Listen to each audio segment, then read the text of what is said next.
എല്ലാവർക്കും നമസ്കാരം. നമ്മൾ കോഴിക്കോട് ആരംഭിച്ച green city green city dream എന്ന് പറയുന്നത് അപ്പോൾ ഒരുപാട് പേര് നേരത്തെ എൻ്റെ ക്ലാസ്സിൽ ഷെയർ ചെയ്തിട്ടുള്ളതാണ്. അപ്പോൾ ഗ്രീൻ സിറ്റി ഒരു ശരിക്കും പറഞ്ഞാൽ ഒരു വില്ല പ്രോജക്റ്റോ വീട് വെക്കുന്ന ഒരു സംഭവം മാത്രമല്ല, ഒരു ജീവിക്കുന്ന പാരമ്പര്യ സംസ്കാരത്തിൻ്റെ തുടക്കമാണ്.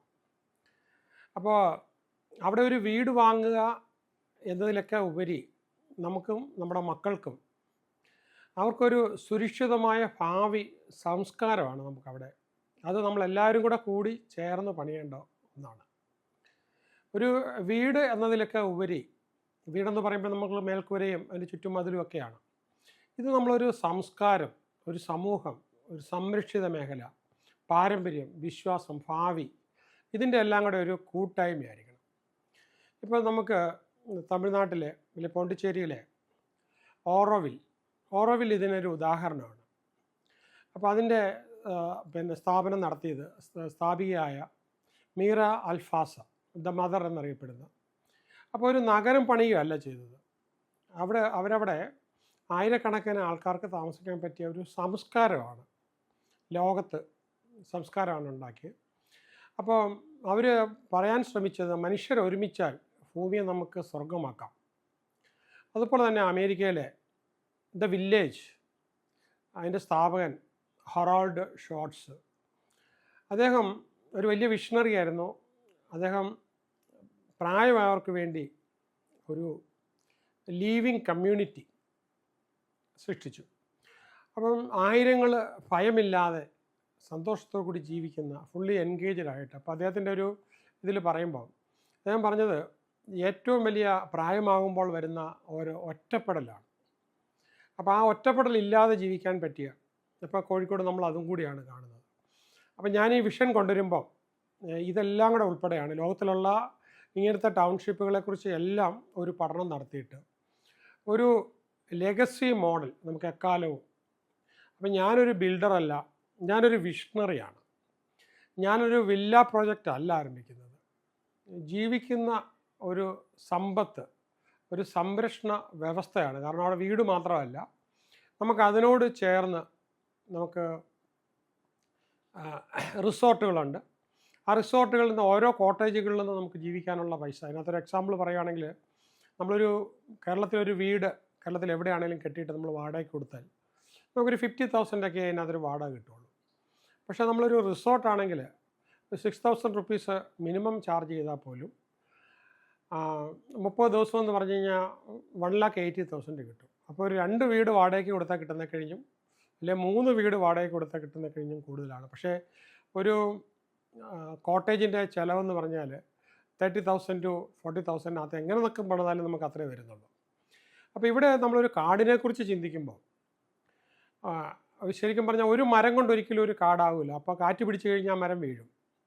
പക്ഷേ ഒരു കാട് ഒരുമിച്ച് നിന്ന് കഴിഞ്ഞാൽ എത്ര വലിയ തടസ്സം വന്നു കഴിഞ്ഞാലും അതിനെ നേരിടാൻ പറ്റും. ഇവിടെ 115 വില്ലാസാണ്. അപ്പോൾ ഒരു കുടുംബങ്ങൾ ഇവിടെ ഒരു കാട് പോലെയാണ്. അപ്പോൾ ഒരു കുടുംബത്തിൽ ഒരാൾക്ക് രോഗം വന്നു കഴിഞ്ഞാൽ നമ്മൾ 114 പേര് ഞങ്ങളുണ്ട്, ഞങ്ങൾ കൈ പിടിക്കും എന്നൊരു സമാധാനം. അപ്പം ഒറ്റപ്പെട്ടു പോയി, ഇപ്പോൾ ഹസ്ബൻഡോ വൈഫോ മരിച്ചുപോയി, പ്രായമായി, അപ്പം അല്ല 114 കുടുംബക്കാർ എനിക്ക് വേണ്ടി ഉണ്ട് എന്ന് ചിന്തിക്കുന്ന. അപ്പോൾ ഒരു കുടുംബത്തിലൊരു നിയമപ്രശ്നം വന്നു കഴിഞ്ഞാൽ കമ്മ്യൂണിറ്റി ആയിട്ട് ബന്ധപ്പെട്ട ലോയർ ഉണ്ടാവും. കുട്ടികൾക്ക് ആവശ്യം വരുമ്പോഴത്തേക്ക് ഒരു കരിയർ ഗൈഡൻസ് അതിനകത്ത് തന്നെ ഉണ്ട്. പിന്നെ അതുപോലെ റിട്ടയേർഡ് സർക്കാർ ഉദ്യോഗസ്ഥരോ ബിസിനസ് മെൻറ്റേഴ്സോ ഡോക്ടേഴ്സോ ടീച്ചേഴ്സോ, ഒരു വിത്തിൻ ദ കമ്മ്യൂണിറ്റി ഇതെല്ലാം ഉണ്ട്. ഇതൊരു കോളനി അല്ല, ജീവിക്കുന്ന ഏതാണ്ട് ഒരു സർവകലാശാല പോലെയാണ്.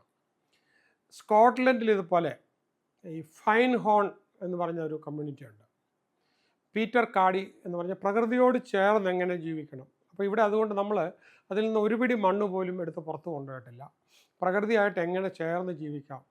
അപ്പോൾ നമുക്ക് ഈ ക്ലൈമറ്റ് റെസീലിയൻസ് എന്ന് പറയുന്ന UN അവാർഡൊക്കെ കിട്ടാവുന്ന ഒരുപാട് സാധ്യതയുള്ള നമ്മുടെ കാര്യങ്ങളാണ്.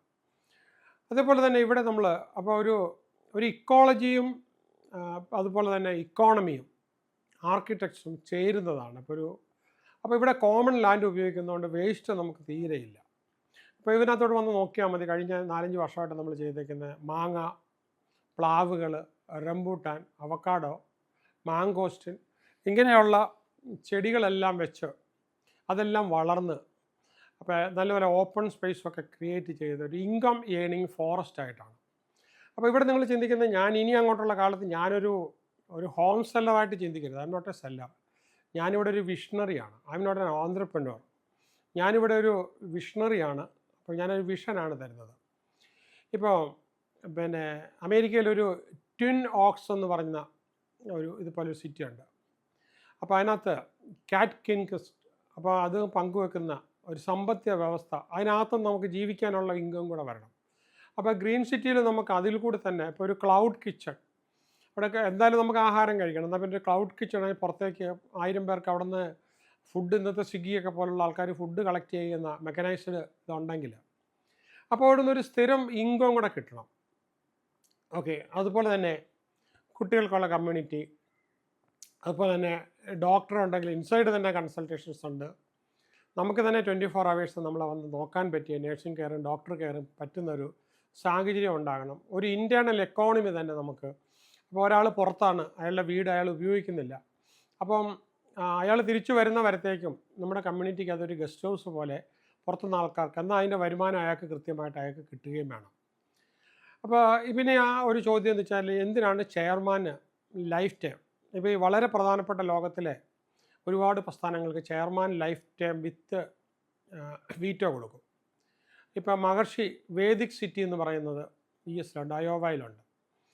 അപ്പോൾ അവിടെ ഈ പറഞ്ഞതുപോലെ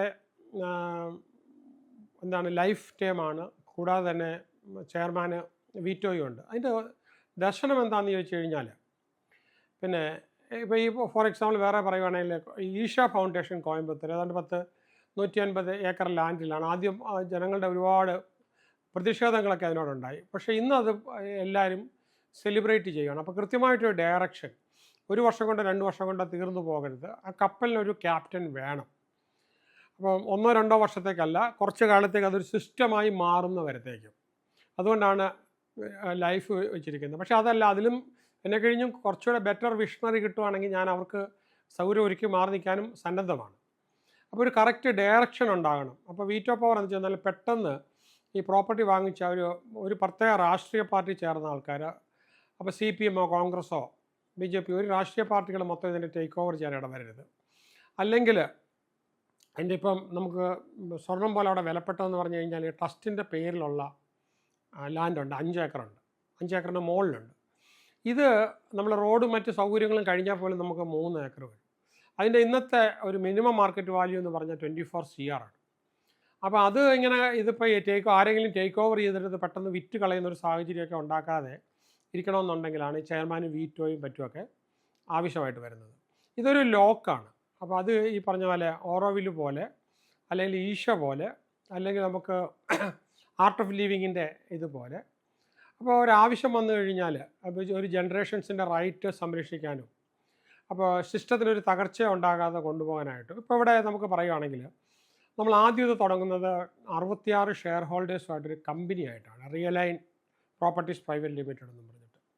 നമ്മൾ എന്നിട്ട് പണം സമാഹരിച്ച്, കുറച്ച് പൈസ മാത്രം സമാഹരിച്ച് അക്കൗണ്ടിലൂടെ നമ്മൾ 14 കോടി 2 കമ്പനി ഉടമസ്ഥർ ഒന്നിച്ചാണ്. അപ്പോൾ അവർക്ക് നമ്മൾ 14 CR കൊടുത്തു. എന്നിട്ട് നമ്മൾ ഈ റിയലൈൻ ഇതെല്ലാം ചെയ്ത് ഭംഗിയാക്കി അംഗങ്ങൾക്ക് കൊടുക്കണമെന്നായിരുന്നു. അതിന് വേണ്ടിയിട്ട് നമ്മൾ റെറയിൽ ആപ്ലിക്കേഷനും കൊടുത്തു. അപ്പോൾ വളരെ പെട്ടെന്ന് തന്നെ ഇത് വാങ്ങിക്കുന്നതോടുകൂടി കിട്ടാനായിട്ട്. പക്ഷേ ഗവൺമെൻറ് അവിടെ ചതിച്ചു. ടൗൺ പ്ലാനിങ് ഡിപ്പാർട്ട്മെൻറ്റ് നമുക്കത് ഡെവലപ്പ് ചെയ്യാനുള്ള NOC തരുന്നതിന് എല്ലാതും കൊണ്ട് നല്ലപോലെ പഠിച്ച് ഏറ്റവും ടോപ്പ് എഞ്ചിനീയറുമായിട്ടൊക്കെ ഇരുന്ന് പഠിച്ച് നമ്മൾ കൊടുത്തത്. പക്ഷേ അവർ പറഞ്ഞു ഈ സോയിൽ സ്റ്റെബിലിറ്റി, മണ്ണ് നിരങ്ങി പോകത്തില്ല എന്നൊരു ഉറപ്പ് കിട്ടാനായിട്ടുള്ള അതിനുള്ള മെഷീൻ അവരുടെ കയ്യിലില്ല. അവർ തന്നെ IITക്ക് എഴുതുന്നു, അതുപോലെ തന്നെ ജിയോളജിക്ക് എഴുതുന്നു. അപ്പോൾ അങ്ങനെ പല ഡിപ്പാർട്ട്മെൻറ്റിന് എഴുതുന്നു. ചുരുക്കം പറഞ്ഞാൽ 2 വർഷത്തോളം അത് നീണ്ടുപോകുന്നു. അപ്പോൾ അങ്ങനെ നമ്മൾ ഈ 14 കോടി കൊടുത്തിട്ട് ഇത് ബാക്കി കാശ് കൊടുത്തത് റിയലൈനെ കൊണ്ട് ഏറ്റെടുപ്പിച്ച് എല്ലാവർക്കും വിതരണം ചെയ്ത് റെറയൊക്കെ ചെയ്ത് വിതരണം ചെയ്യാനായിട്ട് നമ്മൾ ഇരിക്കുമ്പോഴാണ് ഇത് തരുന്നില്ല എന്നുള്ള ഇത് വന്നത്. അപ്പം ഇത് സെല്ലേഴ്സ് പറഞ്ഞാൽ 1 വർഷത്തേക്കുള്ളിൽ വെയിറ്റ് ചെയ്യാൻ പറ്റില്ല. അപ്പം നമ്മൾ നിവൃത്തികേട് കൊണ്ട് അവിടെ നമ്മുടെ എക്സ്പേർട്ടായിട്ടുള്ള ലോയേഴ്സ് കൈക്കൊണ്ടുള്ള ടീം പറഞ്ഞു ഇത് നമുക്ക് ഒരു നിയമപ്രശ്നവും ഇല്ലാതെ 8 സെൻറ്റ് ഈ 115 പേരുടെ പേരിൽ വാങ്ങിക്കുന്നതിന് റെറ ആവശ്യമില്ല. അപ്പോൾ ഓരോരുത്തരുടെ പേരിലായി, പിന്നെ നിങ്ങൾക്ക് എന്തും കാണിക്കാം. അങ്ങനെ നമ്മൾ 8 സെൻറ്റ് വീതം ബയേഴ്സായി. അപ്പോൾ കംപ്ലീറ്റ് സ്ഥലം നമ്മൾ ഉടനെ തന്നെ വാങ്ങിച്ചു. ബാക്കി കാശ് കൂടെ വീണ്ടും ഒരു 14 ഷെയർ കൂടെ കൊടുത്ത് നമ്മൾ അത് വാങ്ങിച്ചു. അപ്പോൾ ഓരോരുത്തരുടെ പേരിലായി. 115 പ്രോപ്പർട്ടി ഓണേഴ്സാണ്, അവരുടെ പേരിൽ ടൈറ്റിൽ വന്നു. പിന്നെ അത് അവരുടെ പേരിൽ ഓണേഴ്സ് വന്ന് ഒരിക്കലും എറർ ചെയ്യാനായിട്ട് ഇന്ത്യയിൽ നിയമമില്ല. കാരണം ബയേഴ്സാണ് നമ്മൾ. അവിടെ റിയലൈൻ എന്ന് പറയുന്ന കമ്പനിയും കുറച്ച് ഇന്ത്യയിലില്ലാത്ത നമ്മുടെ NRIസിനൊക്കെ വേണ്ടിയിട്ട് റിയലൈൻ്റെ പേരിൽ വാങ്ങിച്ച് അവർ വരുമ്പോഴത്തേക്കും ആധാരം മാറ്റി കൊടുക്കാമെന്നുള്ള രീതിയിൽ നമ്മൾ വാങ്ങിച്ചിരുന്നു. പക്ഷേ അവിടെ വന്നപ്പോഴത്തേക്കും പിന്നെ റെറ ആരൊക്കെയോ പോയി തെറ്റിദ്ധരിപ്പിച്ചതാണ്. അപ്പോൾ ആ തെറ്റിദ്ധരിപ്പിച്ച് കഴിഞ്ഞപ്പോഴത്തേക്ക് റെറ എന്ത് ചെയ്യുന്നു വെച്ച് കഴിഞ്ഞാൽ, ഇത് റെറ പ്രൊവിഷൻസിനെ മറികടക്കാനൊരു പ്രൊവിഷനാണ് നമ്മൾ ഈ 8 സെൻറ്റ് വീതം വാങ്ങിച്ചത് എന്ന് പറഞ്ഞുകൊണ്ട് അവർ വേറെ ആരൊക്കെയോ അഡ്വർടൈസ് ചെയ്തു എന്നൊക്കെ പറഞ്ഞിട്ട് നമുക്ക് 1 കോടി രൂപയുടെ ഫൈൻ അടച്ചു. അങ്ങനെ ഫൈൻ വന്നു കഴിഞ്ഞപ്പോഴത്തേക്ക് നമ്മളത് റെറ അപ്പലേറ്റ് ട്രൈബ്യൂണലിൽ പോയി ചോദ്യം ചെയ്തു. കാരണം അവിടെ നമ്മൾ ബയേഴ്സാണ്, നോട്ട് സെല്ലേഴ്സ്. സെല്ലേഴ്സിന് മാത്രമേ റെറ ആവശ്യമുള്ളൂ. അവിടെ നമ്മൾ ബയേഴ്സാണ്, 115 ബയേഴ്സാണ്, 115 പ്ലോട്ടുകളായിട്ട് വാങ്ങിച്ചേക്കുന്നതാണ്. അപ്പോൾ അത് കോടതിക്ക് മനസ്സിലായി. കോടതിക്ക് അപ്പോൾ പിന്നെ റെറയുടെ ഒരു സ്റ്റേ ഉണ്ടായിരുന്നു. അവിടെ പുതിയ ബിൽഡിംഗ് പണിയാനോ സ്ഥലം കൈമാറ്റം ചെയ്യുകയോ ചെയ്തതെന്ന് പറഞ്ഞിട്ട് അത് റെറ ട്രൈബ്യൂണൽ നമുക്കത് സെറ്റ് അസൈഡ് ചെയ്തു. എന്നിട്ട് എപ്പോൾ വേണമെങ്കിലും വിൽക്കുകയോ വീട് വെക്കുന്നതിനോ യാതൊരു ബുദ്ധിമുട്ടും ഇല്ല എന്ന് പറഞ്ഞുകൊണ്ട് നമുക്ക് ഉത്തരവും കിട്ടി. പക്ഷേ അത് നമുക്ക് അപ്പോൾ അങ്ങനെ ഒരു പ്രശ്നമുണ്ടായി. പക്ഷേ ന്യൂസ് വന്നതെന്ന് വെച്ചാൽ നമ്മൾ റെറയെ വയലേറ്റ് ചെയ്തതാണ്. ആക്ച്വലി ഗവൺമെൻറ് നമുക്ക് അങ്ങനെ ഒരു ഡിഫിക്കൽട്ട് സിറ്റുവേഷൻ ഗവൺമെൻറ് ഉദ്യോഗസ്ഥരായിട്ട് കൊണ്ട് തന്ന ഒരു പ്രശ്നമാണ്. സമയത്ത് അത് ചെയ്യാൻ പറ്റാതെ അപ്പോൾ ഇപ്പോൾ അതുകൊണ്ട് നമുക്ക് വീട് പണി എന്ത് വേണേൽ ചെയ്യാം. പക്ഷേ ഇങ്ങനെ ഒരു പ്രശ്നം ഉണ്ടാക്കിയത് അവിടെ നമ്മൾ റോഡ് ടാർ ചെയ്യാൻ കൊടുത്ത കോൺട്രാക്ടേഴ്സാണ്. അവർ വലിയ എമൗണ്ട് അവർ പ്രതീക്ഷിച്ച നമ്മളുമായിട്ട് എഗ്രിമെൻറ്റ് ചെയ്ത് കഴിഞ്ഞും വളരെ കൂടുതൽ പൈസ അവർ അവസാനം വാങ്ങിച്ചു. അത് വലിയ പ്രശ്നം ഉണ്ടാക്കി. അവരെ നമ്മൾ എക്സ്പെൽ ചെയ്ത് ഫ്യൂച്ചറിൽ വർക്ക് കൊടുക്കേണ്ടെന്നൊരു റെസൊല്യൂഷൻ ഇട്ടു. അപ്പോഴത്തേക്ക് എന്നാൽ പിന്നെ ഈ ടൗൺഷിപ്പിനെ തകർക്കാനായിട്ട് റെറയെ പോയി കുത്തി ഇളക്കി കള്ളത്തെളിവുകളെല്ലാം കൊടുത്തുണ്ടാക്കിയതാണ്. അപ്പോൾ ഇവരെ നമ്മൾ പിന്നീട് അവിടുന്ന് എക്സ്പെൽ ചെയ്ത് പ്രൊസീജിയർ അനുസരിച്ച് എല്ലാം പാലിച്ച് അവരെ അവിടെ നമ്മൾ എക്സ്പെൽ ചെയ്തു.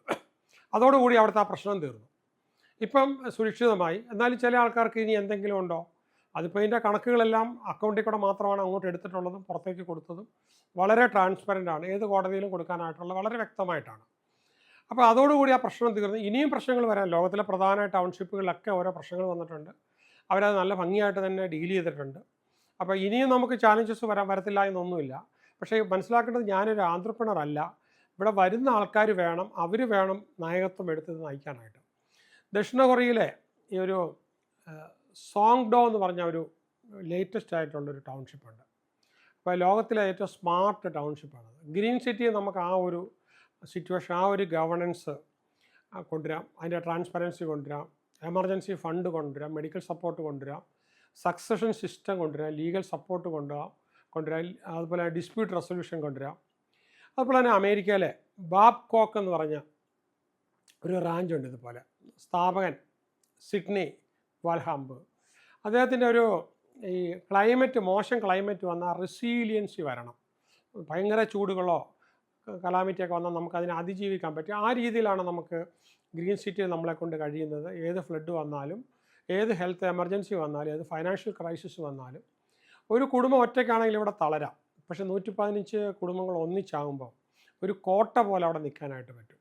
നമുക്ക് സിമിലറായിട്ട് നമ്മൾ മോഡൽ ചെയ്തിരിക്കുന്ന അബുദാബിയിലെ ഈ മസ്ദാർ സിറ്റി എന്ന് പറഞ്ഞാൽ ഒരു ഫ്യൂച്ചർ ടെക്നോളജി ഉപയോഗിച്ചിട്ടാണ് നാളെ ഈ പറഞ്ഞ പോലെ ഓയിലിൻ്റെ കാലം ഇല്ലാതായാലും solar, rain water harvesting, organic farming, electric vehicle and skill modernisation, future ready ആയിട്ടുള്ള ഒരു കമ്മ്യൂണിറ്റി. അതിൽ നിന്ന് നമുക്ക് എടുക്കാനായിട്ട് ഒത്തിരിയുണ്ട്. അപ്പോൾ ഇവിടെ ഞാനല്ല ചെയ്യേണ്ടത്, നമ്മൾ ഇതിനകത്ത് വരുന്ന ആൾക്കാർ. ഇപ്പം നമുക്കൊരു ഓപ്പർച്യൂണിറ്റി ഉണ്ടെന്ന് പറഞ്ഞ് നേരത്തെ ഇങ്ങനൊരു വളരെ വിലക്കുറവിലൊക്കെ കിട്ടിയെന്ന് പറഞ്ഞപ്പോഴത്തേക്കും നമ്മുടെ സ്റ്റുഡൻസ് ആയിട്ടുള്ള ആൾക്കാർ ഇത് വാങ്ങിച്ചു. എല്ലാം ബിസിനസ്സുകാരാണ് കൂടുതൽ പേരും. അപ്പോൾ അവരെ സംബന്ധിച്ചിടത്തോളം ഇപ്പോൾ തൽക്കാലം വീട് വെച്ചില്ല, അത്യാവശ്യമൊന്നുമില്ല, അവർക്കവിടെ താമസിക്കാൻ വരാനും അത്യാവശ്യമില്ല. അപ്പം അടുത്ത കാലത്തൊരു തീരുമാനമായത് ഉടനെ വീട് വെക്കുന്നില്ലെങ്കിൽ ഈ പ്രോപ്പർട്ടി അവർ ജോയിൻറ്റ് വെഞ്ചറിന് കൊടുക്കുകയോ ഇല്ലെങ്കിൽ മറ്റ് വിൽക്കുകയോ ചെയ്യാവുന്നുള്ളൂ. അപ്പം അർഹരായിട്ടുള്ള ആൾക്കാർക്ക്, നിങ്ങൾ ലോകത്തിൻ്റെ എവിടെയുള്ള ഭാഗത്തുള്ളവരാണേലും ഇങ്ങനെ ഒരു സൊസൈറ്റി, ഒരു സമൂഹം, ഒരു കമ്മ്യൂണിറ്റി കെട്ടിപ്പടുക്കാൻ ആവശ്യമുണ്ടെങ്കിൽ this is a right moment. ഇപ്പോൾ നമുക്ക് അരിസോണയിൽ അതുപോലെ ഈ ആർക്കോസാന്തി എന്ന് പറഞ്ഞ അപ്പോൾ അതിനകത്തൊരു ഫിലോസഫി എന്ന് പറഞ്ഞാൽ ഈ ആർക്കിടെക്ചറിൻ്റെ ഇക്കോളജിയുടെ ഒന്നിച്ച് ചേർന്ന് ചെയ്യാൻ പറ്റുന്ന പൗലോ സൊളിയറി എന്ന് പറയുന്ന ഒരു ആർക്കിടെക്റ്റാണ് അങ്ങനെ ഒരു സംഭവം, ഒരു ടൗൺഷിപ്പ്. നമുക്ക് ഗ്രീൻ സിറ്റീനെ ആ ഒരു ഫിലോസഫിയെ നമുക്ക് മോഡൽ ചെയ്യാം. വീട് വാങ്ങുക എന്ന് പറയുന്ന ഒരു ഫിലോസഫി അല്ല, പക്ഷേങ്കിൽ എന്നാൽ നമ്മളിങ്ങനെ ചെയ്യുമ്പോൾ ഒരു കാര്യം എന്ന് പറഞ്ഞാൽ, ഇപ്പോൾ ഇന്ത്യ എന്ന് പറഞ്ഞു കഴിഞ്ഞാൽ 140 കോടി ജനങ്ങളുടെ ഒരു വലിയ ജനക്കൂട്ടമാണ്. പക്ഷേ നമ്മളെ ഭംഗിയായിട്ട് അങ്ങോട്ടും ഇങ്ങോട്ടും നമ്മൾ ഉപദ്രവിക്കാതെ ചേർന്ന് നമ്മൾ പോകുന്നതിൻ്റെ കാര്യം നമ്മുടെ കോൺസ്റ്റിറ്റ്യൂഷനാണ്. അതുപോലെ തന്നെ വളരെ ശക്തമായൊരു കോൺസ്റ്റിറ്റ്യൂഷനാണ് നമുക്ക്.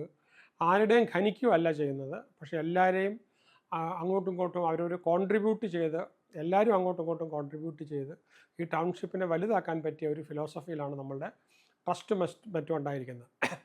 ഇപ്പോഴത്തേനകത്ത് ഏറ്റവും വലിയ വെൽത്ത് എന്താണ്? നമ്മുടെ ബാങ്ക് ബാലൻസ് അല്ല, ബന്ധങ്ങൾ തന്നെയാണ്. അപ്പോൾ പ്രായമായ ഒരാളെ സംബന്ധിച്ചിടത്തോളം ബാങ്കിൽ അക്കൗണ്ട്സ് പണം കിടന്നിട്ട് കാര്യമില്ല. മക്കൾ വിദേശത്താണ്, വീട് വളരെ വലുതാണ്, ലോൺലിനെസ് ആണ്. അപ്പം ഇതിനൊക്കെ ഏറ്റവും വലിയാണ്, നമ്മളെല്ലാം ഈ സിറ്റുവേഷനിലേക്ക് വരുന്നതാണ്. അപ്പം ദ വില്ലേജ് എന്ന് പറഞ്ഞ സംഭവം ഉണ്ടാക്കിയിരിക്കുന്ന പോലെ ഗ്രീൻ സിറ്റിയിൽ നമുക്ക് മോർണിംഗ് വാക്കും യോഗയും ക്ലബും മെഡിറ്റേഷനും അതുപോലെ തന്നെ ഫ്രണ്ട്സും അതുപോലെ ജീവിതത്തിൽ വീണ്ടും ഈ പറഞ്ഞ പോലെ പലതിനും അങ്ങോട്ടും ഇങ്ങോട്ടും നിറം കിട്ടാനായിട്ട് പരസ്പരം സഹായിക്കുന്ന, സപ്പോർട്ട്, കുട്ടികൾക്കും അങ്ങോട്ട് സഹായകരമായിരിക്കുന്ന. പഴയ കാലത്ത് എങ്ങനെയാണ് ഒരു ഗ്രാമമാണ് ഒരു കുട്ടിയെ വളർത്തിക്കൊണ്ടിരുന്നത്, ഇന്ന് നഗരം അത് നഷ്ടപ്പെടുത്തി. ഓരോ കുട്ടിയും ഞാനിപ്പോൾ 400 വീടുകൾക്ക് മുകളിലുള്ള ഒരു കമ്മ്യൂണിറ്റിയാണ് കൊച്ചിയിൽ പ്രിസ്റ്റയിൽ താമസിക്കുന്നത്. പക്ഷേ ഇവിടെ തൊട്ടടുത്തുള്ള ഡോറുകാരെ ആരെയും എനിക്കറിയത്തില്ല. ആകെ അറിയാവുന്നത് ജിമ്മിലും എല്ലൊക്കെ പോകുമ്പം അതിൽ വരുന്ന ആൾക്കാരെ കണ്ട് ചിരിക്കുന്നത് മാത്രമല്ല, നടക്കാൻ പോകുമ്പം കാണുന്നതാണ്. അപ്പോൾ ഗ്രീൻ സിറ്റി അങ്ങനെയല്ല, എല്ലാവരും അങ്ങോട്ടും ഇങ്ങോട്ടും പരസ്പരം അറിയുന്നു. അപ്പോൾ നമ്മുടെ ഒരു കുട്ടി, അവിടെ ജനിച്ചു വളരുന്ന ഒരു കുട്ടി ഒരു ആന്ത്രപ്രണർ ആകണമെന്ന് വിചാരിക്കുവാണെങ്കിൽ അടുത്ത വീട്ടിൽ ലോയറുണ്ട്, മറ്റ് ആന്ത്രപ്രണേഴ്സുണ്ട്, എൻജിനീയറുണ്ട്, പ്രൊഫസേഴ്സുണ്ട്, കോച്ചുണ്ട്, ഡോക്ടറുണ്ട്. അങ്ങനെ നമുക്കൊരു 115 വീടുകളുടെ, അപ്പോൾ അതൊരു സ്കൂളല്ല, ഒരു ലീവിങ് ലീഡർഷിപ്പ് അക്കാഡമി പോലെ ആയിരിക്കണം നമ്മുടെ. അപ്പോൾ അവിടെ വരാവുന്ന ഒരുപാട് കാര്യങ്ങളുണ്ട്. അപ്പോൾ ഇവിടെ നമുക്ക് ഒരു ഫൗണ്ടേഷനോ ഒരു ബിൽഡിങ്ങോ ഒരു ഫൗണ്ടേഷനോ ഇല്ലെങ്കിൽ നമ്മളിപ്പോൾ നടന്നു പോകുന്നത്, അവിടെ നമുക്ക് ഏറ്റവും പ്രധാനപ്പെട്ടത് ഗ്രാറ്റിറ്റ്യൂഡ് വേണം അവിടെ പ്രവർത്തിക്കുന്ന ഓരോരുത്തരോടും. അപ്പോൾ നമുക്ക് ഇപ്പോൾ ഈ ഉണ്ണുന്ന തളികയിൽ തന്നെ നമ്മൾ കല്ലെടുത്ത് എറിയാനായിട്ട് തുടങ്ങിയാൽ നടക്കത്തില്ലല്ലോ. അപ്പോൾ നമ്മളുടെ കോൺട്രിബ്യൂഷൻ അവിടെ കൊടുക്കുമ്പോഴാണ്. അപ്പോൾ ഞാൻ പൈസ മുടക്കിയിട്ട് ഞാൻ മാറി നിൽക്കുമ്പോഴത്തേക്ക് ഒന്നും വരില്ല. ഞാനിവിടെ പറയുന്നതെല്ലാം ചെയ്തതെന്നോളം ഞാനൊരു ബിൽഡറായ അങ്ങനെയല്ല. പക്ഷേ ഐഡിയലായിട്ടൊരു ഫിലോസഫിയും സെറ്റപ്പും എല്ലാം ഉണ്ട്. നിങ്ങൾ ചേരാൻ ആഗ്രഹിക്കുന്ന ആൾക്കാരും കൂടെ പുറത്തുനിന്ന് പദ്ധതിയോട് കൂടി ചേർന്ന് പ്ലോട്ടുകൾ വേണമെങ്കിൽ നിങ്ങൾക്ക് വാങ്ങിച്ചെടുക്കാം. അല്ലെങ്കിൽ നിങ്ങൾക്ക് ഇപ്പോൾ ഓൾറെഡി പ്ലോട്ട് ഓണേഴ്സുമായിട്ട് ജേവി ചെയ്ത് നിങ്ങൾക്ക് വേണമെങ്കിൽ വാങ്ങിച്ചെടുക്കാം. അപ്പോൾ അതിന് നമ്മുടെ ഭാഗത്തുനിന്ന്, നിങ്ങളുടെ ഭാഗത്തുനിന്ന് ഇങ്ങനെ ഒരു കാശ് കൊടുത്ത് വാങ്ങിക്കുന്നൊരു സാധനമല്ല. നമ്മൾ കോൺട്രിബ്യൂഷനുണ്ട്. നമ്മളിപ്പോൾ ഈ കാശ് കൊടുത്ത ചില ആൾക്കാർ ഫോൾസ് അക്യൂസേഷൻ നടത്തിയിട്ട് കാര്യമില്ല. അതൊരു വിഷവാതകമോ ഗ്രൂപ്പിസമോ ഒരു ഇൻവിസിബിൾ ക്യാൻസറോ വന്നിട്ട് നമുക്ക് നാളെ ഗ്രീൻ സിറ്റി അത് ബാധിക്കരുത്. ഉണ്ടായ അപ്പം തന്നെ നമുക്കത് മാറ്റിയെടുക്കണം. അപ്പോൾ ഇവിടെ പങ്കാളിത്തമാണ് കോൺട്രിബ്യൂട്ട് ചെയ്യാനായിട്ട് ഈ ഒരു പ്രസ്ഥാനത്തിന് നമുക്കൊരു ലോകത്തിൽ മാതൃകയായിട്ടുള്ള. അപ്പോൾ അതിന് ഉത്തമ ഉദാഹരണമായിട്ട് ഒരുപാട് കാലം ഇരുന്ന് നമ്മളുണ്ടാക്കിയതാണ് അതിൻ്റെ ട്രസ്റ്റ് ഡീഡ് തന്നെ. ട്രസ്റ്റ് ഡീഡ് നിങ്ങൾ പ്രോപ്പർട്ടി എടുക്കുന്നതിന് മുമ്പ് തന്നെ, ഇപ്പോൾ ഇവിടുത്തെ ഒരു പ്രത്യേകത എന്ന് പറഞ്ഞാൽ ഓരോരുത്തരും 8 സെൻറ്റിൻ്റെ ഇൻഡിപെൻഡൻ്റ് ഓണേഴ്സാണ്. അവരുടെ പേരിലാണ് ടൈറ്റിൽ. അപ്പോൾ നിങ്ങൾക്ക് ഏത് പ്രോപ്പർട്ടി വേണമെങ്കിലും വാങ്ങിക്കാം. നിയമപരമായിട്ട് യാതൊരു തടസ്സവും ഇല്ല. വ്യക്തികൾക്ക് പരസ്യം ചെയ്യുന്നതിനോ വിൽക്കുന്നതിനോ വീട് വെക്കുന്നതിനോ വീണ്ടും മറിച്ച് വിൽക്കുന്നതിനോ ഒന്നും ഒരു തടസ്സമില്ല. പക്ഷേ ഇവിടെ ഇപ്പോഴത്തെ നമ്മളിത് നിൽക്കുമ്പം ഇതൊരു വലിയ വൻ വൃക്ഷം പോലെയാണ്. ഈ ട്രസ്റ്റ് ഡീഡാണ് നമ്മളുടെ അടിയിലേക്ക് പോയിട്ടുള്ള വേരുകൾ. ഓക്കെ, ഇതിൻ്റെ ആ മരത്തിൻ്റെ എന്ന് പറഞ്ഞാൽ തണ്ടെന്ന് പറയുന്നത് പ്രധാന ഭാഗം, ട്രങ്ക് എന്ന് പറയുന്നത് ചെയർമാൻ തന്നെയാണ്. അപ്പോൾ ചെയർമാൻ സംരക്ഷണം കൊടുക്കുന്ന വീറ്റോ പവറാണ്, തൊലി എന്ന് വേണേൽ പറയാം. അപ്പോൾ കൊമ്പുകളാണ് നമുക്ക് ഈ 115 വീടുകൾ. ഇലകൾ ദിവസേന ജീവിതമാണ്. പൂക്കളാണ് നമ്മുടെ ബന്ധങ്ങൾ. ഫലങ്ങളെന്ന് പറഞ്ഞാൽ ഭാവി തലമുറയാണ്. അപ്പോൾ വേര് സംരക്ഷിച്ചു കഴിഞ്ഞാൽ നമുക്ക് ഈ വൃക്ഷത്തെ തന്നെ സംരക്ഷിക്കാൻ പറ്റും. അപ്പോൾ ഈ പ്രധാനമായിട്ടും അപ്പോൾ അതുകൊണ്ടാണ് ഇത് ട്രസ്റ്റായിട്ട് ആയിരക്കണക്കിന് വർഷങ്ങൾ ഇത് നിലനിൽക്കും. ഒരു വിധത്തിലും അഴിവില്ല, അസോസിയേഷൻ പോലുള്ള പ്രശ്നങ്ങളില്ല. തന്നെയല്ല, ഇതിനകത്ത് ഭൂമി എടുക്കുന്നതിനൊന്നും, ഫർദറായിട്ട് ഭൂമി എടുക്കുന്നതിനൊന്നും ലാൻഡ് സീലിംഗ് ആക്ട് ഒന്നും വലിയ ബാധകമാകുന്നില്ല. അതിനകത്തോടെ ഒരുപാട് ആന്ത്രപ്രണേറിയൽ ഇഫക്റ്റീവ്നെസ് അതിനകത്ത് തന്നെ നടത്താം. എല്ലാവർക്കും വരുമാനം കിട്ടും. അപ്പോൾ തലമുറകൾ നീണ്ടു നിൽക്കുന്ന ഒരു ലെഗസിയാണ്, ജീവിക്കുന്ന ഒരു പ്രോജക്റ്റാണ്. ഇതിനെ നിങ്ങളൊക്കെ ഓരോരുത്തർ തരുന്ന വിഷൻ വെച്ചിട്ട് ഇതിനെ നമുക്ക് എൻറിച്ച് ചെയ്യാം. പുറകോട്ട് ഞാനിപ്പോൾ ഈ കാരവൻ ഇവിടെ വരെ കൊണ്ടുവന്ന് ഇനി ഒരിക്കലും പുറകോട്ട് വലിച്ചുകൊണ്ട് പോവുകയല്ല വേണ്ടത്. ഇപ്പോൾ ഇവിടെ ഒരു ഫ്യൂച്ചർ പ്രൊട്ടക്റ്റഡ് ഹ്യൂമൻ സിവിലൈസേഷനാണ് നമുക്ക്. അപ്പോൾ അവിടെ കുടുംബാംഗങ്ങൾക്ക് സുരക്ഷിതമായിട്ട് ഇതിനകത്ത് അതീവ സുരക്ഷിതമായി നമ്മൾ അത്രയും ബന്ധോബസ്തിലാണ് അവിടെ ജീവിക്കാനായിട്ട് പറ്റും. അപ്പോൾ ഒരു കല്ല് ഒറ്റയ്ക്കാണെന്നുണ്ടെങ്കിൽ അതൊന്നുമല്ല. പക്ഷേ ഒരുപാട് കല്ലുകൾ ചേർന്ന് അവിടെ ഒരു വിഷനും കൂടെ കൊടുത്തു കഴിഞ്ഞാൽ അതൊരു ക്ഷേത്രമായി മാറും. ഇപ്പോൾ ഒരു തുള്ളി വെള്ളം എവിടെയെങ്കിലും വീണാൽ അത് ഉണങ്ങിപ്പോവാം. പക്ഷെ അതൊരു നദിയിലാണ് ചെന്ന് ചേരുന്നെങ്കിൽ ആ നദിയിലൂടെ ചെന്നത് സമുദ്രത്തിൽ ചെന്ന് ചേർന്ന് അത് അവിടെ എന്താണ് ഒരുമിപ്പ് വരുവാണ്. അപ്പോൾ ഇവിടെ ഒരു വീട് വാങ്ങുന്നതല്ല, ഒരു പുതിയ സംസ്കാരത്തിന് കോൺട്രിബ്യൂട്ട് ചെയ്യാൻ നിങ്ങൾക്ക് കിട്ടുന്ന ഓപ്പർച്യൂണിറ്റിയാണ്. അബ്സല്യൂട്ട്ലി മതേതരം ആയിരുന്നുകൊണ്ട് എന്നാൽ എല്ലാ മതങ്ങളെയും ബഹുമാനിക്കുന്ന രീതിയിൽ. എന്നാൽ അവിടെ നിന്ന് തന്നെ നമുക്ക് സമ്പത്ത്, അത് കുറേ പ്ലാനിങ് ഉണ്ട്, ഞാനത് പറയാം. സമ്പത്ത് നമുക്ക് തലമുറകളിലേക്ക്, പിന്നെ തന്നെ നിങ്ങളുടെ ജീവിതത്തിൻ്റെ അവസാനത്തെ ശ്വാസം വരെ നമുക്ക് അവിടെ താമസിക്കാൻ മാത്രമല്ല, അവിടെ സുരക്ഷിതം മാത്രമല്ല, അവിടെ നിന്ന് വരുമാനവും കൂടെ കിട്ടുന്ന രീതിയിൽ നമുക്കിതിനെ മെച്ചപ്പെടുത്തിയെടുക്കാനായിട്ട് പറ്റുന്ന കാര്യങ്ങൾ എടുക്കാനായിട്ട് ജീവസുറ്റ ജീവിക്കുന്ന ഒരു ടൗൺഷിപ്പാണ് ഇതിനകത്തുള്ളത്. അപ്പോൾ ഇവിടെ നമുക്കിപ്പം പ്ലോട്ട് ഓണേഴ്സായിട്ടിരിക്കുന്ന ആൾക്കാർക്ക് സബ്സ്റ്റിറ്റ്യൂട്ട് ചെയ്യാം. അവർക്ക് വേണേൽ പ്രോപ്പർട്ടി വിൽക്കാം. നിങ്ങൾക്ക് വേണേൽ വന്ന് കണ്ട് ബോധ്യപ്പെട്ടതിന് ശേഷം ഈ പറഞ്ഞ ആവശ്യമുണ്ടെങ്കിൽ ഈ ഫിലോസഫിയായിട്ട് നിങ്ങൾ ഭയങ്കരമായിട്ട് ചേരുന്നുണ്ടെങ്കിൽ ഡെഫിനറ്റായിട്ട് നിങ്ങൾക്ക് എടുക്കാം. ജസ്റ്റ് ഒരു പർച്ചേസിങ് അല്ല, അതിൻ്റെ അപ്പുറത്തേക്കാണ്. ഞാൻ പറഞ്ഞു എല്ലാവർക്കും കൂടെ പൊതുവായിട്ട് ഇപ്പോൾ 5 ഏക്കർ അവിടെ ഈ ലാൻഡ് നമ്മൾ പ്ലോട്ട് എടുക്കുന്ന കൂടാതെ അവിടെ ഒരുപാട് കാര്യങ്ങൾ വരേണ്ട ഗോളുള്ളത് കൊണ്ടാണ് നമ്മൾ 5 ഏക്കറിന് മുകളിലുണ്ട്. അപ്പോൾ നമുക്കവിടെ ഏണിങ് വരണം. അപ്പോൾ പുറത്തുനിന്നുള്ള ആൾക്കാർക്ക് ഹോളിഡേക്ക്. അപ്പോൾ അതുകൊണ്ട് തന്നെ നമ്മൾ അവിടെ 4 സ്ഥാപനങ്ങൾ അതിന് ചുറ്റും, അതിനൊക്കെ ലാൻഡ് എടുത്തു കഴിഞ്ഞു, അതുകൂടെ കൊണ്ടുവരുന്നുണ്ട്. അതിനകത്ത് നമുക്കൊരു ഈ 315 വില്ലാസ് കൂടാതെയാണ് ഒരു ഗ്രീൻ സിറ്റി വെൽനസ് നമ്മൾ കൊണ്ടുവരുന്നുണ്ട്. അപ്പോൾ അതിനകത്ത് കമ്പനി ഷെയർസാണ്. അപ്പോൾ അവിടെ വരുന്ന ആൾക്കാർക്ക് ആദ്യമേ തന്നെ അതിനകത്ത് വേണം പൈസ ഉണ്ടെങ്കിൽ ഷെയർസ് ഇട്ട് കഴിഞ്ഞാൽ നിങ്ങൾക്കും കൂടി അതിൻ്റെ വെൽനസ്സും കോട്ടേജുകളൊക്കെ നടത്താം. അപ്പോൾ ഒരു കാര്യം എന്ന് പറഞ്ഞാൽ ഒരു കോട്ടേജ്, ഒരു വീട് വെച്ച് വാടകയ്ക്ക് കൊടുക്കുന്ന കഴിഞ്ഞും കൂടുതൽ വരുമാനം ഒരു കോട്ടേജിൽ നിന്ന് കിട്ടും. അപ്പോൾ 2 കോട്ടേജ് ഉണ്ടെങ്കിൽ 2 വീട് വെച്ച് കൊടുത്താൽ പോലും ഒരു കോട്ടേജിൻ്റെ വരുമാനം കിട്ടത്തില്ല. അവിടെ ഹെൽത്ത്, ഹീലിംഗ്, ലോഞ്ചിവിറ്റി സെൻറ്റർ, ഇതൊക്കെയാണ് അതിനകത്ത് കൂടുതലും വരുന്നത്. മെഡിക്കൽ ടൂറിസം ഒക്കെ പുറത്തുനിന്ന് വരുന്നത്. പിന്നെ രണ്ടാമത് അവിടെ വരുന്നതെന്ന് പറഞ്ഞാൽ ഗ്രീൻ സിറ്റി സീനിയർ ലൈഫുള്ള സെക്യൂർഡായിട്ട് സീനിയർ ലൈഫ് കിട്ടുന്ന ഒരു സ്ഥലമാണ്. അവർക്ക് വേണ്ടി മാത്രമുള്ള കോട്ടേജ്. അപ്പോൾ അതിനകത്ത് ഇപ്പോൾ നിങ്ങൾ പ്രായമാകണമെന്നില്ല, if you can buy 1 cottage. അപ്പോൾ അതും അതിനകത്ത് പിന്നെ ഈ പറഞ്ഞ പാർട്ട്ണർഷിപ്പ് ആണെങ്കിൽ LLPക്കകത്ത് നിങ്ങൾക്ക് അത്രയും ഷെയർ എടുത്താൽ മതി. നിങ്ങളുടെ പേരിൽ ഒരു കോട്ടേജ് ഉണ്ടെങ്കിൽ ആ കോട്ടേജിൽ നിന്നുള്ള വരുമാനം നിങ്ങളിലേക്ക് വരും. അപ്പോൾ നിങ്ങൾ പാർട്ട്ണറാണ് അതിൻ്റെ. അപ്പോൾ വരുമാനം വന്നുകൊണ്ടിരിക്കും. നിങ്ങൾ മേ ബി ഇനി ഒരു 20 വർഷം കഴിഞ്ഞോ 15 വർഷം കഴിഞ്ഞോ 40 വർഷം കഴിഞ്ഞാണ് അതിനകത്ത് നിങ്ങൾ താമസിക്കാൻ വരുന്നത്. അതുവരെ നമുക്കത് വാടക കിട്ടിക്കൊണ്ടിരിക്കും. നല്ല ഇതോടുകൂടി നല്ല ഇതായിട്ട് ഒരു അസിസ്റ്റഡ് ലീവിംഗ് ആണ്. അവിടെ ഡോക്ടറും നേഴ്സും ബാക്കി എല്ലാം കാണും, വെൽഫെയർ സെൻറ്ററും എല്ലാം കാണും. അതുകൂടാതെ മലബാർ ഹോളിഡേ റിസോർട്ടുണ്ട്. മലബാർ ഹോളിഡേ റിസോർട്ട് എന്ന് പറയുമ്പോഴത്തേക്കും കാലിക്കറ്റ് സിറ്റിക്കകത്ത് നല്ല റിസോർട്ടുകളൊന്നും തന്നെയില്ല. ഇതൊരു നെക്സ്റ്റ് ജനറേഷൻ ഇൻ്റർനാഷണൽ ക്വാളിറ്റിയിലുള്ളൊരു നെക്സ്റ്റ് ജനറേഷൻ, അതും ഒരു LLP ആയിരിക്കുന്നു. അപ്പോൾ നിങ്ങൾ അതിനകത്ത് അപ്പോൾ അതിൻ്റെ സംഘാടകരുമായിട്ട് സംസാരിച്ച്, ഇപ്പം ഞാനതിനൊരു വിഷണറി മാത്രമാണ്, ഞാൻ സംരംഭകനല്ല. അപ്പോൾ സംഘാടകരുമായിട്ട് സംസാരിച്ച് നിങ്ങൾ ആ LLP ചേർന്ന് കഴിഞ്ഞാൽ, നിങ്ങൾ ഇൻവെസ്റ്റ് ചെയ്ത് കഴിഞ്ഞാൽ നിങ്ങൾക്ക് അതിനകത്തൊരു കോട്ടേജ് ഉണ്ടാകും. 1-2 കോട്ടേജ് നിങ്ങൾക്കാകാം. അതിൽ നിന്നുള്ള വരുമാനം നിങ്ങൾക്ക് ഉണ്ടായിക്കൊണ്ടിരിക്കും. പിന്നെ അതുപോലെ 115 വില്ലാസിൽപ്പെട്ട ആൾക്കാർക്ക് കുറച്ചുകൂടെ എലവേറ്റഡ് ആയിട്ടുള്ള സംവിധാനം വേണം, പെയ്ഡ് ആയിട്ടുള്ള, എല്ലാവർക്കും വേണ്ടാത്ത. അതുപോലെ പുറത്തുനിന്നുള്ളവർക്കാണ് HNI ഗ്രൂപ്പിനൊക്കെ വരാൻ പറ്റുന്ന, അതിന് വേണ്ടിയിട്ട് തന്നെ ഒരു മലബാർ ക്ലബ്ബ്, HNI ക്ലബ്ബ് നമ്മൾ ഉദ്ദേശിക്കുന്നുണ്ട്, റെസിഡൻസിനും ഔട്ട്സൈഡ് ഇതിനും വേണ്ടിയിട്ട്. അപ്പോൾ ഈ വില്ലാസ് കൂടാതെ 4 പ്രസ്ഥാനങ്ങളുടെ കൂടെ ഇതിൻ്റെ ചുറ്റും ഇപ്പോൾ ഓൾറെഡി തന്നെ നമ്മൾ ലാൻഡൊക്കെ എടുത്ത ഒരു ഈക്കോ സിസ്റ്റം തന്നെ ഉണ്ടാക്കി. അപ്പോൾ ഈ വെൽനസ് എപ്പോഴും നമ്മൾ വരുമാനവും പ്രൊട്ടക്റ്റ് ചെയ്യും, അതോടൊപ്പം തന്നെ നമുക്ക് നിത്യ വരുമാനം കിട്ടും, ആരോഗ്യം മെച്ചപ്പെടുത്തും. പിന്നെ നോളജ് പ്രൊട്ടക്റ്റ് ചെയ്യുക, ഗ്രോത്ത്, സീനിയർ കെയർ. അപ്പോൾ അവിടെ ലൈഫ് സെക്യൂരിറ്റി കിട്ടും, ഒറ്റയ്ക്കാണെന്നൊരു ഇതും വരത്തില്ല. അപ്പോൾ വെൽത്ത് സിസ്റ്റം നമുക്ക് അവിടെ നിന്ന് തന്നെ വരുമാനം നമുക്ക് കിട്ടും. അപ്പോൾ ഇതുപോലെ തന്നെ ഇത് ഗ്രീൻ സിറ്റി ഇങ്ങനെ ചെയ്യുമ്പോൾ നമുക്കുണ്ടാകാവുന്ന നേട്ടങ്ങൾ കുറേയുണ്ട്. അപ്പോൾ മറ്റൊന്നിനും ഇല്ലാത്ത, മറ്റ് കേരളത്തിലെ ഒരു ടൗൺഷിപ്പിനും ഇല്ലാത്ത, അപ്പോൾ തന്നെയല്ല ഞാൻ ഗ്ലോബലി ഉള്ളത് ഒരുപാടെണ്ണം പറഞ്ഞു. ഞാൻ ഇത് ഈ പറഞ്ഞ പോലെ ഗ്ലോബലി ഉള്ള മറ്റ് ടൗൺഷിപ്പുകളെക്കുറിച്ച് നമ്മുടെ മാതിരി ഉള്ളതിനെ ഞാൻ എല്ലാം കൂടെ വേറൊരു ഫീച്ചറായിട്ട് ഞാൻ യൂട്യൂബിൽ തരുന്നുണ്ട്. അപ്പോൾ ഇവിടെ ഒരു പ്രത്യേകത എന്ന് പറഞ്ഞാൽ നമ്മൾ ഒറ്റയ്ക്കല്ല.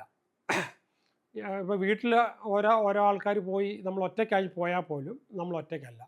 നമുക്ക് ബുദ്ധിമാന്ദ്യം വന്നാൽ പോലും, ഓർമ്മ കംപ്ലീറ്റ് നശിച്ചാൽ പോലും, ഡിമെൻഷ്യ വന്നാൽ പോലും, പാർക്കിൻസൺസ് വന്നാൽ പോലും നമുക്കവിടെ നമ്മളെ നോക്കാനായിട്ടൊരു ട്രസ്റ്റും സംവിധാനങ്ങളും ഉണ്ട്. അപ്പോൾ ഒരു ജീവിതം മാത്രമല്ല, ഒരു ജീവിത സുരക്ഷാ വലയമാണ്. ഏത് പ്രതിസന്ധിയിലും നമ്മളെ കൈ പിടിക്കാൻ പറ്റുന്ന 115 മറ്റ് കുടുംബങ്ങൾ. അപ്പോൾ നമ്മൾ പ്രായമായി വരുന്നതോ ഉപേക്ഷിക്കപ്പെട്ട സാഹചര്യത്തിലൊക്കെ അങ്ങനെ ഒരു സംഭവം നമുക്കുണ്ടാകുന്നില്ല. അപ്പോൾ കുട്ടികൾക്ക് സുരക്ഷിതത്വവും സ്നേഹപൂർവ്വമായ ഒരു വളർച്ചയും അങ്ങോട്ടും ഇങ്ങോട്ടും അങ്ങനത്തെ ഒരു ഈക്കോ സിസ്റ്റം ഞാനങ്ങ് തരുമല്ല, നമ്മളതിനു വേണ്ടി എല്ലാം ചെയ്തിട്ടുണ്ട്. നിങ്ങളും കൂടെ വന്ന് ഇത് നടത്തിയെടുക്കുക എന്നുള്ളതാണ്. ആശയം നിങ്ങൾക്ക് അപ്പീലിംഗ് ആകണമെന്നുണ്ടെങ്കിൽ ഇതിനകത്ത് കാണുന്ന വാട്സപ്പ് നമ്പറിൽ നിങ്ങൾ വാട്സപ്പ് അയച്ചു കഴിഞ്ഞാൽ നിങ്ങൾക്ക് ഒന്നിച്ചിരിക്കാനുള്ള സംവിധാനവും അവിടെ വന്ന പ്രോപ്പർട്ടി കാണാനുള്ള സംവിധാനവും ഒക്കെ നിങ്ങൾക്ക് ഒരുക്കാം. അത് കഴിഞ്ഞ് അതിൻ്റെ നിയമാവലിയും മറ്റ് നിങ്ങളുടെ ഇതിൻ്റെ വക്കീലുമാരും നിങ്ങളുടെ വക്കീലുമാരും ഒക്കെ ആയിട്ട് ആലോചിച്ച് എത്രമാത്രം സുരക്ഷിതത്വം നിങ്ങൾക്ക് ഉറപ്പ് വരുത്തി ചെയ്യാം. അപ്പം ആവശ്യം വന്നാൽ എപ്പോഴും നിങ്ങളുടെ കൂടെ ഉണ്ടെന്ന് പറയുന്ന ഒരു സമൂഹം. ഇവിടെ പണം മാത്രമല്ല, മനുഷ്യബന്ധങ്ങളും വലിയ സമ്പാദ്യമായി മാറാവുന്ന സംഭവം. പിന്നെ നഷ്ടപ്പെട്ടു പോകുന്ന പൈതൃകവും ആ പാരമ്പര്യവും ആ സ്നേഹവും അനാഥത്വം ഇല്ലാത്ത ഏത് പ്രായത്തിലും, ചെറുപ്പം മുതൽ അവസാന ശ്വാസം വരെ. അപ്പോൾ അതിന് വേദന പങ്കിടാനും നിങ്ങൾ ആഗ്രഹിക്കുന്നുണ്ടെങ്കിൽ കോമൺ ബെറിയൽ ഗ്രൗണ്ട് പോലും അഡീഷണലി എടുക്കണമെന്നുണ്ടെങ്കിൽ പോസിബിളാണ്. അപ്പോൾ വേദന പങ്കിടാനോ, ഒരു ഒരുമിപ്പ്, രോഗത്തിൽ നിന്ന് പരിചരണം, വിഷമത്തിൽ ആശ്വാസം, ഇതിനെല്ലാം നമുക്ക് ഈ ട്രസ്റ്റിന്, കാരണം ട്രസ്റ്റിനൊക്കെ ആൾക്കാരെ വെക്കുകയും ചെയ്യാം. അപ്പോൾ US ആണെങ്കിൽ നമ്മൾ കാണുന്നതെന്ന് പറഞ്ഞാൽ ഒരു സംഭവം എന്ന് പറഞ്ഞാൽ, അവിടെ നമുക്ക് വണ്ടി ഓടിക്കാൻ പറ്റത്തില്ലാത്തൊരു സാഹചര്യമായി കഴിഞ്ഞാൽ ലൈഫില്ല. സീനിയർ ലിവിങ്ങിലോട്ട് നമ്മൾ പോകുന്നതോടും അവിടെ പിന്നെ നമുക്ക് മറ്റൊന്നുമില്ലാതെ നമ്മൾ എല്ലാ ദിവസവും ഭക്ഷണം കിട്ടുന്നു, മരുന്നും കിട്ടുന്നു, മാത്രമായിട്ട് നമ്മളൊരു ഇതിൽ ജീവിക്കുക. ഇതങ്ങനല്ല. പിന്നെ നമ്മൾ അവിടെ നിന്ന് ഇവിടെ വന്നാൽ പോലും, US വിട്ടിട്ട് ഇവിടെ വന്നാൽ പോലും, യൂറോപ്പ് വിട്ടിട്ട് ഇവിടെ വന്നാൽ പോലും നമുക്കൊരു ജീവിക്കുന്ന സമൂഹത്തിൽ വളരെ നന്നായിട്ട് അതിനെ കെട്ടിപ്പടുക്കണം. പക്ഷേ ഇൻഫ്രാസ്ട്രക്ചർ എല്ലാം ശരിയാക്കി വെച്ചേക്കുവാണ്. ബാക്കി കാര്യങ്ങൾ ലാൻഡും എല്ലാം എടുത്തേക്കുവാണ്. സംഭവം നടപ്പിലാക്കാനായിട്ട് നിങ്ങളുടെ സപ്പോർട്ടും നിങ്ങളുടെ കൈകളും നിങ്ങളുടെ അധ്വാനവും ഒക്കെ ആവശ്യമാണ്. അതിനൊരു വിഷനാണ് ഞാൻ കൊടുക്കാനായിട്ട് വച്ചിരിക്കുന്നത്. അനേകം വർഷത്തെ ട്രെയിനിങ്ങിന് ശേഷം ഒരുപാട് പേരെ ബിസിനസ് വിജയിക്കാനൊക്കെ ഞാൻ വിട്ടതിന് ശേഷം, അപ്പോൾ അവർക്ക് കൂടെ വരാൻ സൗകര്യത്തിനാണ് ഞാൻ ഇങ്ങനെ ഒരു സംവിധാനം ഒരുക്കിയിരിക്കുന്നത്. അപ്പം നിങ്ങൾക്ക് അവിടുത്തെ പ്രോപ്പർട്ടിയുടെ വിലയൊക്കെ നിങ്ങൾ ബാങ്ക് വാല്യൂവറും ഒക്കെ ആയിട്ട് ചെക്ക് ചെയ്ത്, അപ്പോൾ അതൊക്കെ ഉറപ്പ് വരുത്തി എല്ലാം സുരക്ഷിതമായിട്ട്, പിന്നെ നിങ്ങളുടെ അധ്വാനവും നിങ്ങളുടെ പങ്കാളിത്തവും നിങ്ങളുടെ സൗണ്ടും നിങ്ങളുടെ ലീഡർഷിപ്പും ഇതെല്ലാം ഇന്ന് ലോകത്തിലുള്ള വേറെ ഒരു പ്രസ്ഥാനങ്ങൾക്കും വരാത്ത രീതിയിൽ, എന്നാൽ നമ്മൾ നന്നായി വരുവാണെങ്കിൽ സ്റ്റേറ്റ് ഗവൺമെൻറ്റിൻ്റെയും സെൻട്രൽ ഗവൺമെൻറ്റിൻ്റെ ഒരുപാട് സഹായം നമുക്ക് കിട്ടാൻ പറ്റിയ ഒരുപാട് പദ്ധതികളുണ്ട്. UN പോലെ തന്നെ, UN ഹാബിറ്റാറ്റിൻ്റെ പോലെ ഒക്കെ നമുക്ക് കിട്ടാവുന്ന, ഗ്ലോബലി കിട്ടാവുന്ന ഒരുപാട് സംരക്ഷണങ്ങളുണ്ട്.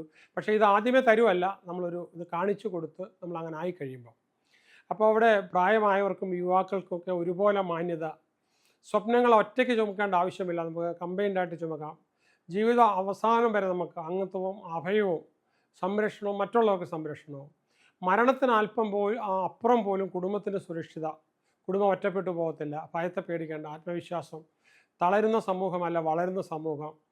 പിന്നെ മക്കൾക്കായി നമ്മൾ കണ്ടുവെക്കുന്ന ഒരു സുരക്ഷിത ലോകമാണ്. അപ്പോൾ ഒരു വീട് വാങ്ങുന്നതല്ല, ഒരു പങ്കാളിത്തമുള്ള കുടുംബത്തിലേക്കാണ് നമ്മൾ വരുന്നത്.